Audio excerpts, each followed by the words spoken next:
आपने अब तक कॉकरोच आंदोलन के जेन जी प्रदर्शनकारियों की अभद्र और अश्लील भाषा सुनी होगी, लेकिन आज हम आपको दूसरे जेन जी की आवाज़ सुनाना चाहते हैं, उनकी कहानी सुनाना चाहते हैं। ये उन घायल पुलिस वालों के बेटे, बेटियां और परिवार के लोग हैं जो 20 जुलाई को प्रदर्शनकारियों की पत्थरबाजी में इसी जंतर मंतर के आसपास के इलाकों में घायल हो गए थे।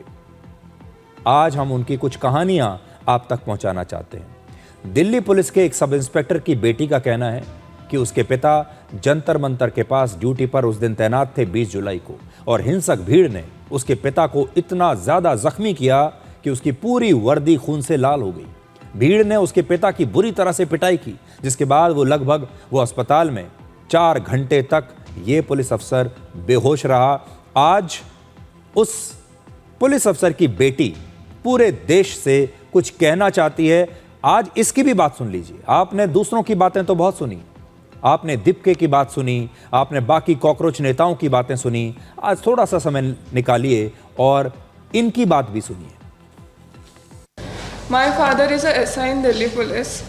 मेरे पापा पुलिस में आने से पहले मेरे फादर इंडियन नेवी में मैरीन कमांडो थे। उन्होंने इंडियन नेवी को अपने 15 साल दिए हैं।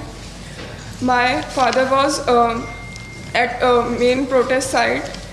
He was at the front line near the barricades, जहाँ पर बहुत सारा क्राउड था।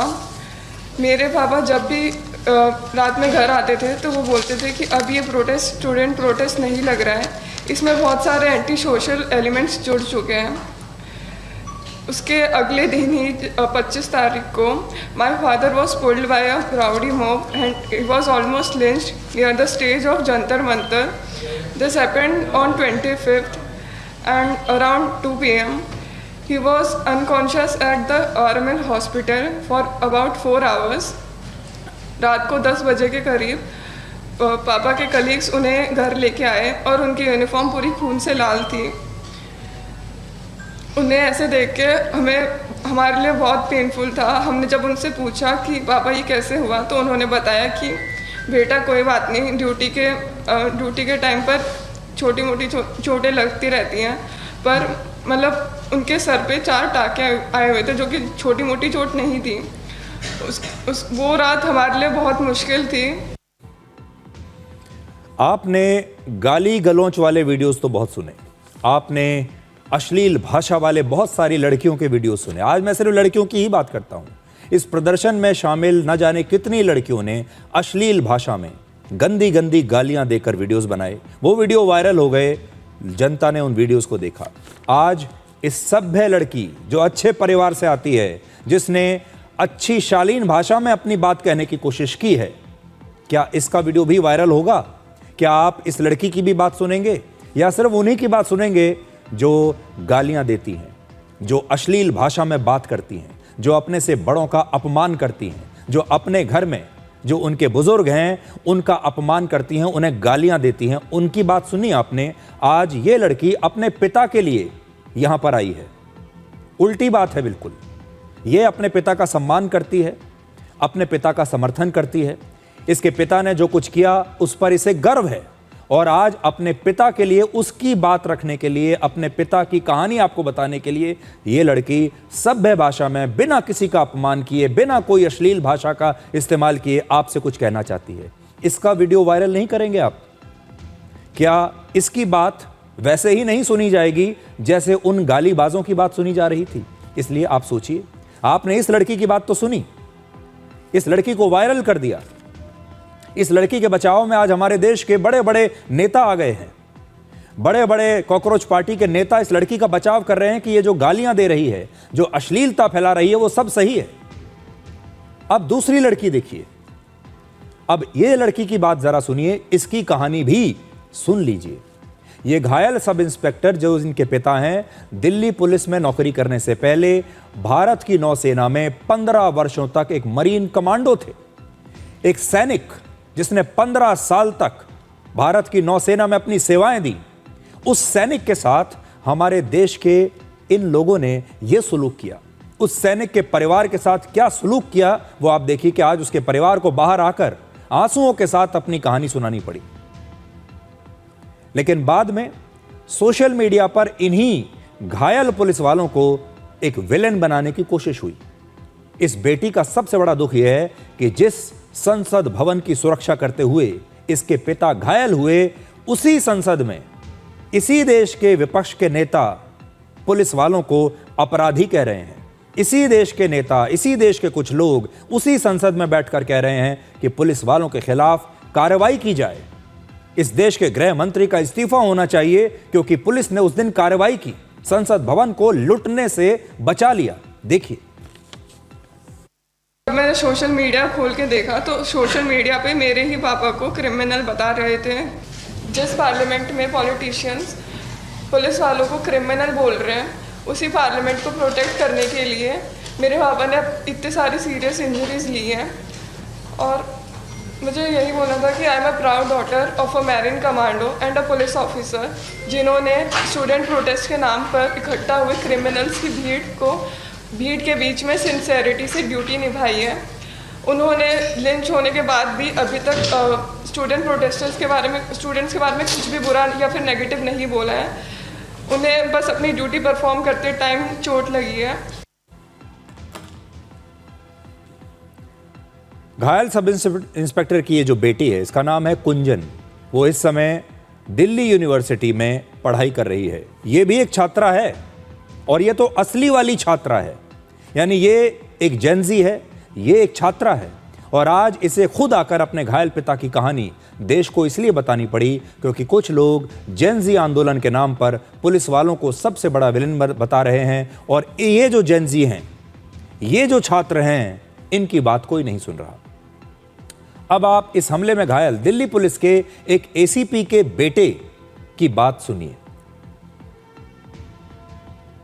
इस लड़के के पिता को 4 बार बहादुरी के लिए मेडल मिल चुके हैं, 4 बार।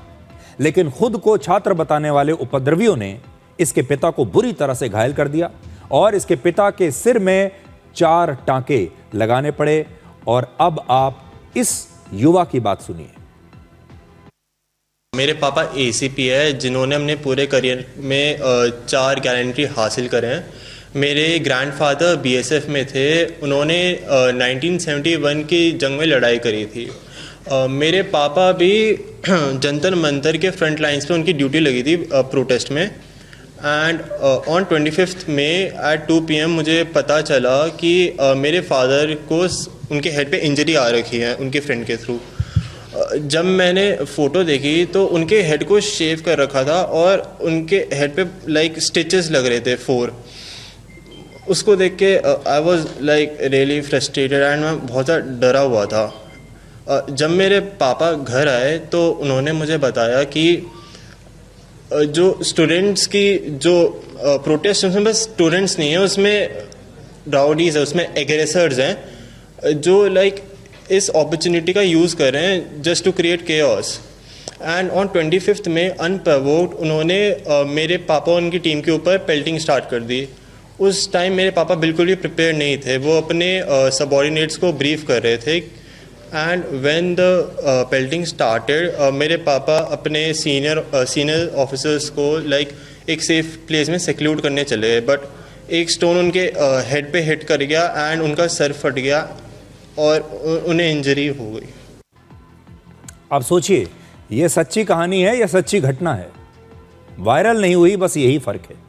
दिल्ली पुलिस के ये जो एसीपी हैं, ये इस घटना में बुरी तरह घायल हुए, लेकिन सोशल मीडिया पर दिल्ली पुलिस के खिलाफ ही लगातार रील्स बनाई गई, लगातार इन्हें वायरल किया गया, और ये कोशिश की गई कि इस देश के लोग उसी पुलिस के खिलाफ खड़े हो जाएं।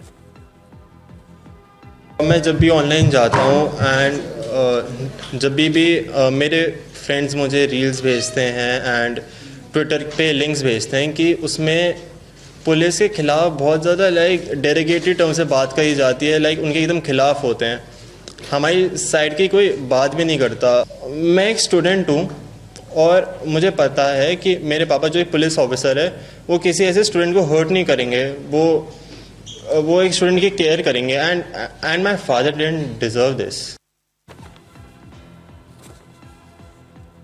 अब आप इसी हमले में घायल एक असिस्टेंट सब इंस्पेक्टर की पत्नी की बात सुनिए। उन्होंने कहा कि भीड़ में मौजूद उपद्रवियों ने पत्थर और हथियारों से पुलिस कर्मियों को घायल किया था और उनके पति को जो घायल किया गया, ऐसा उन्हें इस प्रकार से घायल किया गया कि उनके पति का जो हेलमेट है वो भी बुरी तरह से टूट चुका था। उस दिन हेलमेट ना पहना होता अगर इनके पति ने, तो उस हेलमेट की जगह उसका सिर होता। मेरे पति को भी जो ड्यूटी के दौरान हेलमेट दिया जाता है, उनका हेलमेट भी पूरी तरह से टूट गया था और यदि कोई पत्थर का टुकड़ा हेलमेट टूटने के बाद उनके सर पर लगता तो शायद वो आज इस दुनिया में नहीं रहते। ये सोचकर और ये उनके बताए जाने पर मैं इतनी ज़्यादा मतलब मेरी रूह कांप गई थी कि इसके बाद मेरा और मेरे परिवार का क्या होता। 20 तारीख के बाद से आज तक यही नैरेटिव चलाया जा रहा है कि जो छात्र थे, जो छात्रों का प्रोटेस्ट था, उसको कि पुलिस के द्वारा बर्बरता से छात्रों को पीटा गया, लेकिन ऐसा नहीं है। ये अलग एक प्रोटेस्ट का एक हिस्सा दिखाया जा रहा है, जबकि प्रोटेस्ट का दूसरा हिस्सा कुछ और ही है।